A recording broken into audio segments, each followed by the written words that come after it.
I never thought I'd be the guy writing a confession like this, but here we are. My name is Jake, and I was married to Lisa for 6 years. We had what I thought was a perfect life, or at least a decent one. We both had decent jobs, a cozy little house, and a couple of dogs that were more like our children than pets. Everything seemed fine until it wasn't. Looking back, there were definitely warning signs. Lisa started coming home later from work, often claiming she was stuck in meetings or working late on projects. I remember those evenings I'd sit on the couch, waiting for her, while the dog sniffed my socks and looked at me like I was the only one left in the world. I'd text her a few times, and she'd respond with vague answers like, "Sorry, babe, still at the office," or "just wrapping things up." I brushed it off at first, convincing myself that work was just busy. Maybe her boss was piling on more responsibilities. But then there were the little things. She began to dress differently, wearing more makeup than usual for just a regular day at the office. And the humming. God, the humming. She would walk around the house humming a tune I didn't recognize, something bright and cheery that felt out of place in our otherwise ordinary lives. I remember thinking it was odd but not giving it too much weight. Maybe she had just discovered a new artist or something. It was the little changes that started to build up in my mind, like a pressure cooker waiting to explode. One Saturday, I decided to surprise her with brunch. I thought it would be a sweet gesture, something to show her I cared and maybe spark some of that old flame. But when I pulled up to her office to pick her up, I saw her car parked in the lot and noticed another guy getting into it.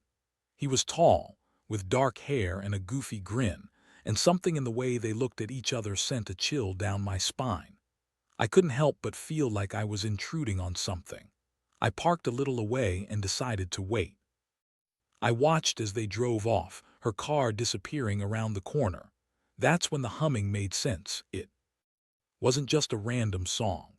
She was singing a tune she had heard in someone else's car, and it was hurting my gut realizing that the song had a different context now.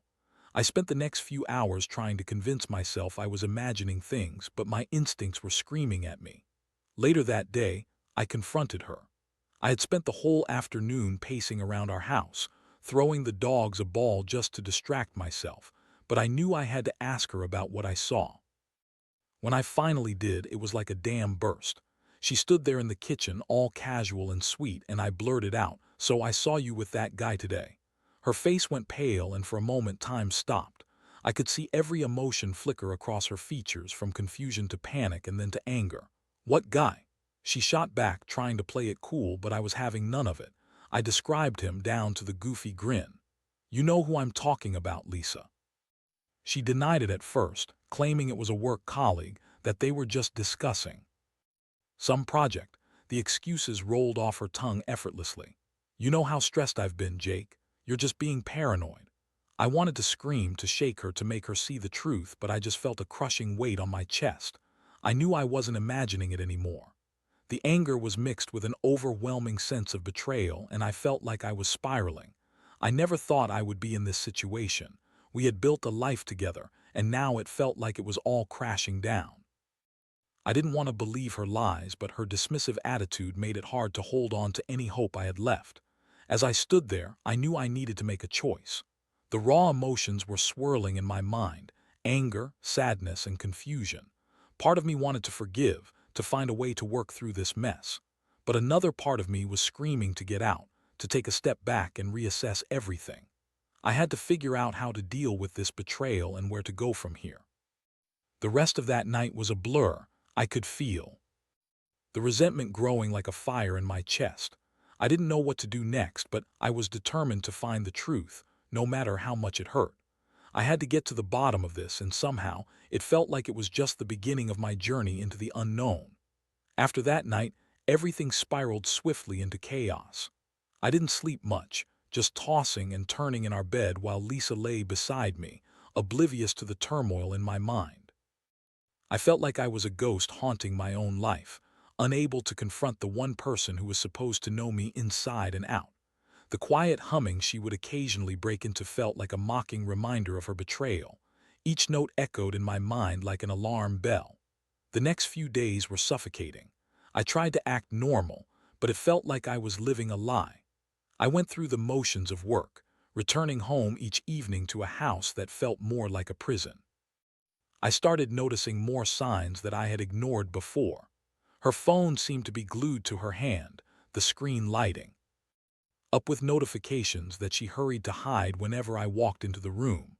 I could feel my heart racing whenever I caught her texting, the suspicion gnawing at me like an itch I couldn't scratch. One evening, I decided I needed to take matters into my own hands. I'd heard about couples who had installed tracking apps on their partners' phones, and while I had always believed in trust, I was desperate to uncover the truth. My heart raced as I thought about what I was considering. It felt like a violation of privacy, but I was drowning in uncertainty. I knew I had to make a choice, to trust her again or to protect myself. I waited until she was in the shower, seizing the opportunity to swipe her phone and quickly open the settings. My hands shook as I fumbled, installing an app and hoping she wouldn't notice. It felt like the most invasive thing I had ever done, but the thought of her with someone else made me feel sick. I justified it to myself as necessary for self-preservation. After setting everything up, I sat on the couch, staring at the wall, anxious about how I would confront her if the app confirmed my worst fears. The song she kept humming took on a haunting quality, and I couldn't shake the feeling that it was a soundtrack to my heartbreak. The next morning, I awoke to a ping from my phone. I had set it to alert me every time her location changed, and when I checked, my heart dropped. She was at a bar downtown, a place we never frequented. A chill shot through me. She had claimed to be at work that day. I felt my stomach turn, the bile rising in my throat as I realized she was lying to me, and there was no sugarcoating it anymore. I spent the day in a daze, my mind racing with possibilities. How could she do this to me? The anger began to morph into a deep sadness as I imagined the worst, her laughing with someone else, kissing him, touching him. The thought made my blood boil. I should confront her then and there, but fear kept me paralyzed. I dreaded the idea of her denying everything again, or, worse, justifying her actions. I eventually decided I needed evidence. I had to see for myself to know what exactly was happening behind my back. I took the day off work, telling my boss I wasn't feeling well, and drove to the bar I had seen on the tracking app. My palms felt sweaty on the steering wheel, and part of me wished I could turn back. But I was too deep into this rabbit hole to back out now. When I arrived, the place felt like a different world. Bright lights, laughter, and music filled the air, and I almost lost my nerve as I stepped inside. I ordered a drink, my heart pounding in my chest as I scanned the room for her. It felt surreal, like I was a character in some twisted movie, searching for the truth. Then I saw her. She was laughing, her head thrown back, her eyes sparkling in a way I hadn't seen in a long time. She was sitting at a table with that guy, the one I'd seen before. He leaned in closer, whispering something in her ear that made her giggle. I felt a pit form in my stomach, a mixture of anger and heartbreak that was almost unbearable. I sat at the bar, nursing my drink, my mind racing. Should I confront them? Should I let her see me? I wanted to storm over there and demand answers, but I was paralyzed by the fear of how she would react. I thought about how many times I had defended her to friends, how I had trusted her completely. Now, it felt like I was staring into a dark abyss, and I wasn't sure how far down it went. As I watched them, my eyes fixed on her, I could see the carefree way she was behaving, completely unaware of the storm brewing inside me. They shared a bottle of wine, and I couldn't help but notice how intimate they looked. The thought of her being with him, laughing and sharing secrets, made my blood boil. It felt like a slap in the face, and I could barely breathe as I realized I had to take control of this situation. I stood up, determination flooding my veins. It was time to confront the betrayal that had been eating away at me, and I wouldn't leave until I got the truth. I took a deep breath, steeling myself for what was to come, and made my way toward their table. I was ready for the confrontation that would change everything. As I approached their table, my heart was pounding so hard I was sure they could hear it. Lisa was leaning in close to the guy, her hair cascading over her shoulder, completely absorbed in whatever he was saying. I had an overwhelming urge to yell, to shake her out of this trance she seemed to be in. But I knew I had to keep my cool, at least until I had more than just a gut feeling to confront her with. "Lisa," I said, trying to keep my voice steady. The moment the word left my lips, both she and her companion turned toward me, their smiles dropping. The guy's eyes widened slightly, a flicker of recognition passing through them as they both realized who I was. I could feel the weight of the moment pressing down on me, every second stretching out like an eternity. "Jake!" Lisa exclaimed, her voice a mix of surprise and guilt. She attempted to smile, but it didn't quite reach her eyes. "What are you doing here?" I took a deep breath, steeling myself against the wave of emotions crashing over me. "I saw you here from the bar. I thought I'd come say hi." The guy, who I now recognized as Ryan from her office, was sitting there, looking uncomfortably aware of the tension rising between us. I glanced at him, then back at Lisa. "Didn't you say you were working late today?" Lisa opened her mouth, but the words didn't come out immediately. I just wanted to unwind a little after a long week," she stammered, but I could see her fidgeting with her glass, her confidence wavering. My stomach churned. "So, you decided to unwind with Ryan?" I couldn't help but let the accusation slip out. "Doing work-related discussions with a beer in hand." The silence hung in the air like a thick fog. I could feel the eyes of other patrons on us, but I didn't care. My focus was solely on her. Lisa's face flushed, and the look of panic in her eyes told me everything I needed to know. "Jake, it's not what it looks like," she insisted, her voice rising a pitch too high for my comfort. "We were just talking." "You know how busy work's been. Talking." I interrupted, anger spilling over. "Talking about what? How to cheat on your husband." The word cheat hung in the air as if woven into the very fabric of our reality. I felt the rush of adrenaline coursing through me, each pulse sending the anger higher. Ryan shifted uneasily in his seat, clearly unsure of how to respond. "Come on, we can talk about this somewhere else," Lisa said, her voice dropping an octave, trying to play the soothing partner.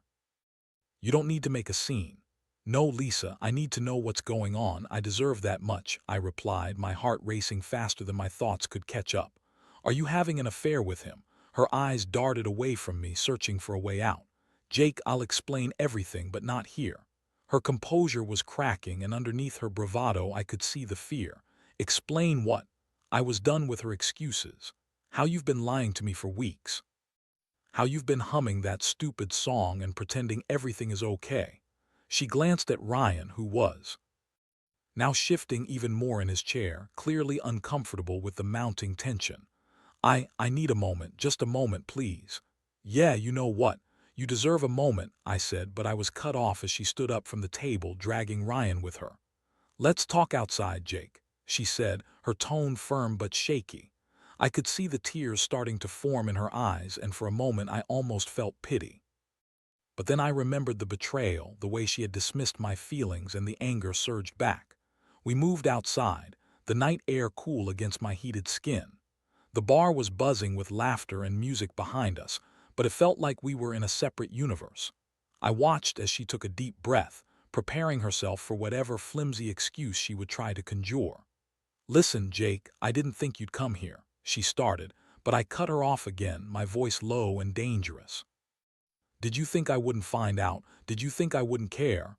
"It's not like that," she protested, her hands flailing in frustration. "You don't understand." "Then make me understand, because all I see is you lying to my face while you're out enjoying yourself with someone else." Lisa took a step back, and I could see her fighting to maintain her composure. I was confused, okay. Work has been so stressful, and I needed someone to talk to, and Ryan was there. It didn't mean anything, really. Didn't mean anything. The words felt like a knife twisting in my gut. "You've been lying to me for weeks. You've been sneaking around, and you expect me to believe it didn't mean anything." "I didn't want to hurt you," she exclaimed, her voice rising again.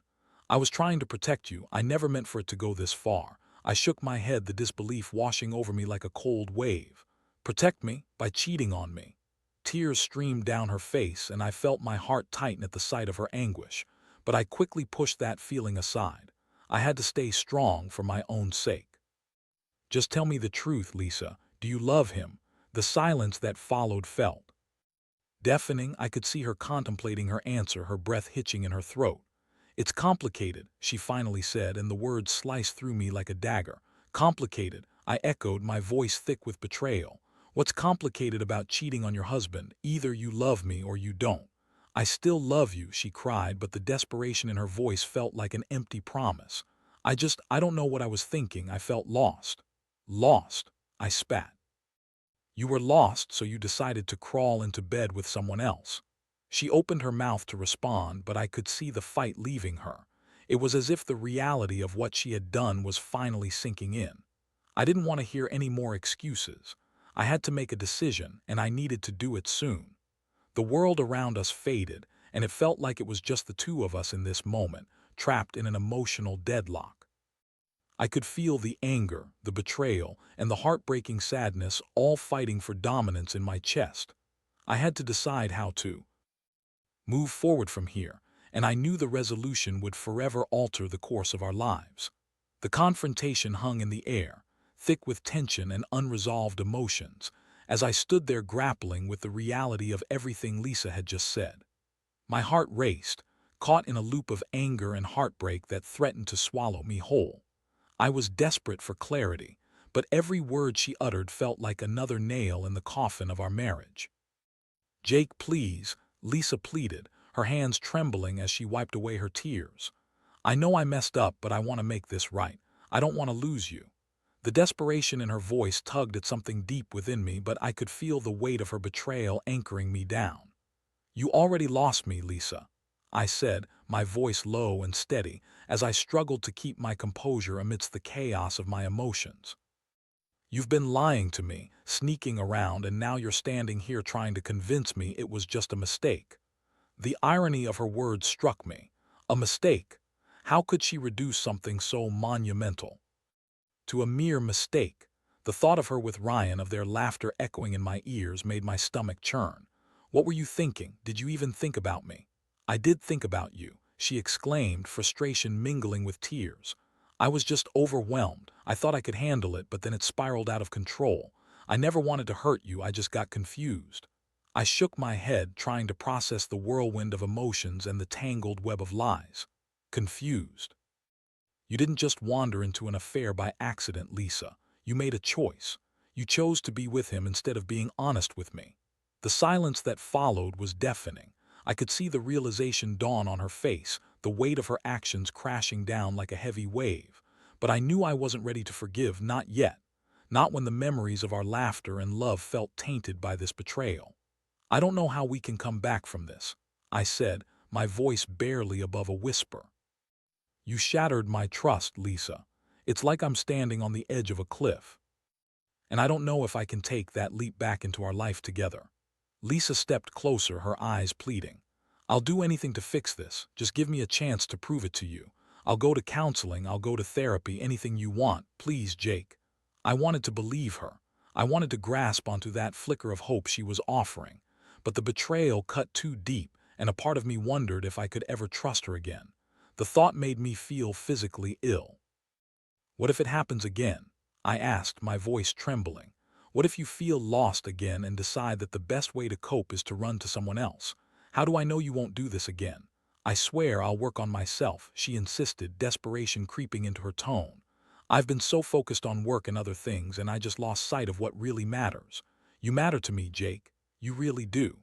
The sincerity in her voice made my heart ache, but it was all too fresh, too raw. I could feel the walls I had built around my heart starting to crack, but I was terrified of what lay on the other side. I need time to think, I finally said, the weight of the words making my chest tight. I need to figure out what I want and whether I can ever trust you again. At that, her face fell, the realization that I wasn't ready to forgive hanging heavily in the air. No, please, don't leave it like this. We can work through it together. I can't, I replied, my voice firm despite the tumult of emotions racing through me. I can't just pretend everything is okay. I need to protect myself from more hurt. The distance between us felt vast, and I could see her fighting to hold back her tears. It broke my heart, but I knew I had to look out for my own well-being. I turned to walk away, each step feeling heavier than the last. Once I got to my car, I paused, taking a deep breath as I sank into the driver's seat. My heart was racing, and confusion swirled in my mind. I wanted to scream, to cry, to release the grief that was now sitting like a stone in my chest. But I also felt a strange sense of clarity. I had done the hardest thing, faced the truth. Driving home, the world outside felt like a blur. The streets were alive with lights and laughter, but inside, I felt utterly hollow. I replayed the confrontation over and over in my mind, searching for some nugget of hope or a sign that things would work out. But all I could think about was how Lisa had shattered the trust we had built over years. Once I got home, the house felt eerily silent. The familiar scents and comforts now felt foreign. I sat on the couch, staring blankly at the wall, my mind racing. I had a choice to make, and the weight of it pressed down on me like an anchor. Hours passed, and I finally reached for my phone, scrolling through the messages and contacts. I knew I had to talk to someone to figure out how to navigate this mess. I called my best friend Tom, hoping he would have some wisdom to share. "Hey man," he answered, his voice bright. "How's it going?" "Not great." I admitted, my voice a mixture of anger and sadness. "I caught Lisa cheating." There was a pause on the other end, and I could almost hear the gears turning in his mind as he processed what I had just said. "Shit, Jake, I'm so sorry. What happened?" I recounted the events of the night, the confrontation, and her tearful pleas for forgiveness. Tom listened intently, offering the occasional word of support. "You have to think about yourself first, man. You deserve someone who values you and doesn't betray your trust." "I know," I said, frustration creeping into my voice, "but I don't know if I can just walk away. We built a life together and part of me still loves her." "Love doesn't excuse betrayal, man," Tom replied. "You have to decide what you want and whether you're willing to fight for a future that feels uncertain." His words resonated with me, but the decisions felt monumental. As I hung up the phone, I realized I needed to take control of my life. I couldn't let this betrayal define me, and I had to decide if there was a path forward with Lisa or if I was destined to walk away. That night, I lay in bed, clutching my pillow, staring into the darkness, contemplating everything that had happened. I had to figure out my next move, whether it was to fight for my marriage or to reclaim my life. Changing the course of my future was now in my hands. The following weeks felt like a blur as I navigated the aftermath of the confrontation with Lisa. My emotions swung from anger to despair and back again, creating a chaotic landscape in my mind. I needed to make a decision, but the weight of it loomed over me like a dark cloud. After that night at the bar, Lisa and I had an awkward truce. We didn't talk much, and when we did, it was strained and uncomfortable. She would try to reach out, attempting to show me she was committed to change. I would catch her texting or scrolling through her phone, and a wave of suspicion would wash over me, igniting the anger that had simmered beneath the surface. I had installed a tracking app on her phone, and I couldn't shake the feeling that I was invading her privacy, but I justified it as a necessary measure given her betrayal. I remember one particular afternoon when I was home alone with my thoughts, trying to distract myself with anything I could. Each moment felt suffocating. The dogs were curled up on the couch, blissfully unaware of the turmoil in the house. I picked up my phone and scrolled through social media, but it only amplified my anxiety as I saw couples posting happy photos, seemingly living their best lives. Then came the text. It was a simple message from Lisa, asking if we could talk. I hesitated, staring at the screen. Part of me wanted to respond to see if there was any chance of salvaging what we had, but another part of me screamed to walk away. Eventually, I replied, agreeing to meet at a nearby cafe. I needed to hear her out, but my guard was up. I was preparing myself for more lies. When I arrived at the cafe, my heart raced. I spotted Lisa sitting at a table, her eyes scanning the door as if she were waiting for a lifeline. The sight of her made my stomach twist. She looked like the woman I had fallen in love with, but the betrayal loomed like a shadow over us both. "Hey," she said softly as I sat down, her voice barely above a whisper. "Hey," I replied, keeping my tone neutral. I wanted to give her a chance to speak, but the bitterness was still fresh and I couldn't shake the feeling of betrayal. "I've been doing a lot of thinking," she began, fidgeting with her coffee cup. "I know I messed up. I realized that I took you for granted and I'm so sorry for everything. I studied her, searching for any hint of sincerity in her eyes. You keep saying that, but it feels like just words, Lisa. What have you done to really change? I started going to therapy, she confessed, her voice trembling. I thought I could figure out why I did what I did, you know. I want to understand myself better so I can be a better partner for you. I nodded slowly, taking in her words. It was a step in the right direction, but could I trust that she was genuinely committed? And what about Ryan? Are you still? Seeing him, her face fell and I could see the shame wash over her. No, I ended things. I realized I was using him to escape my problems instead of confronting them. I don't want that anymore. I want to work on us. Work on us. I echoed, skepticism creeping back in. How can I know you won't just run to someone else if things get difficult again?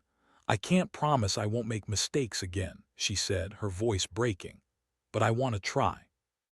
I'm willing to put in the effort to rebuild our relationship. The sincerity in her tone made my heart ache, but doubt still clouded my mind. I need time to process everything, I said finally. You've shattered my trust, and rebuilding that trust won't happen overnight. It might take a long time.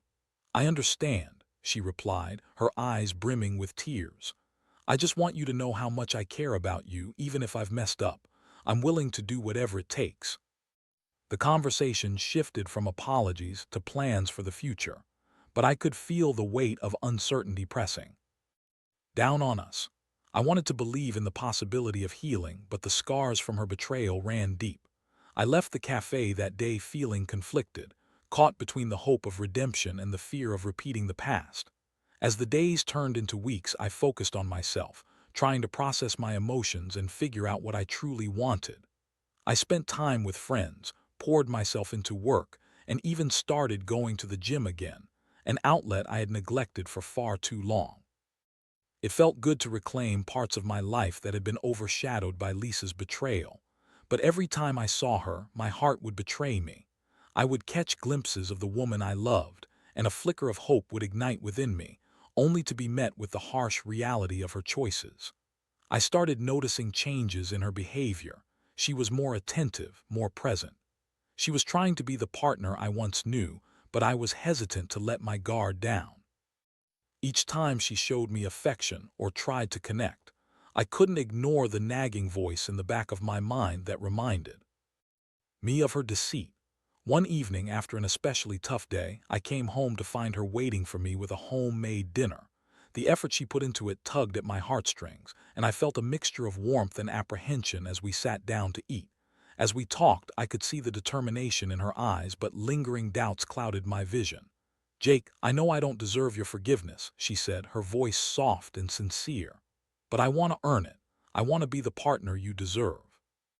Earning it is going to take time, Lisa, I replied. But I appreciate the effort, I really do. And there it was again, the flicker of hope. But could I truly allow myself to believe in the possibility of healing? I struggled with the decision of whether to stay or leave. Part of me wanted to fight for the love we had built together, but another part of me screamed to protect myself from further pain.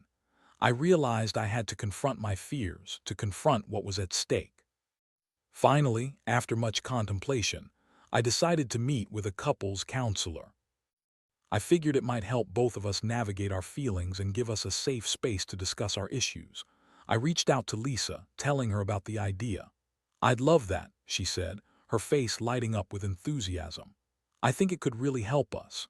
We scheduled our first session, and as the day approached, I felt a mix of anxiety and anticipation. I hoped that having a professional guide us would help clarify what we both wanted and how we could rebuild our relationship. The evening before our counseling session, I felt a sense of calm wash over me. I had made a choice. No matter the outcome, I would face whatever came next with an open heart and a determined spirit. I owed that to myself and to Lisa, too. It was time to confront the past, to address the wounds that had festered, and to decide if we could forge a new path together. The journey ahead was uncertain, but for the first time in a while, I felt hopeful. The day of our first counseling session arrived, and I could feel the tension in the air as Lisa and I drove to the therapist's office. We exchanged nervous glances, both aware that this meeting could determine the future of our relationship. As we pulled into the parking lot, I took a deep breath, trying to center myself amidst the whirlwind of emotions. The therapist's office was warm and inviting, adorned with calming colors and soft lighting. As we entered, I felt a flicker of hope mixed with trepidation. We were about to embark on a journey that might either heal our wounds or expose deeper rifts. We settled into our seats, and Dr. Adams, a middle-aged woman with a gentle demeanor, welcomed us with a warm smile. "Thank you both for being here today," she began. "It takes a lot of courage to seek help, and I admire your willingness to work through these challenges together." I glanced at Lisa, her eyes reflecting both anxiety and determination. This was it. We were about to open the floodgates to everything that had been left unsaid. Dr. Adams guided the conversation with a mix of empathy and professionalism, allowing us to share our feelings without judgment. Lisa spoke first, her voice trembling as she recounted her betrayal, admitting how she had taken our relationship for granted. I listened, my heart heavy as I watched the pain etched on her face. She reflected on the reasons that led her to cheat, her fear of vulnerability, and the overwhelming pressures of life that had clouded her judgment. When it was my turn, I expressed my hurt and anger, the betrayal that had shattered my trust. I told her about the sleepless nights I had spent wrestling with my emotions and the fear of being blindsided again. "I don't want to live my life in doubt," I said, my voice thick with emotion. "Every time I think of what you did, it feels like a knife in my gut. I don't know if I can ever feel safe with you again." Dr. Adams listened attentively, nodding understandingly as I laid bare my feelings. "It's completely valid to feel hurt, Jake," she said gently. "Trust is integral to any relationship, and rebuilding it will require time and consistent effort from both of you." As the session continued, we discussed boundaries, communication strategies, and ways to reconnect on a deeper level.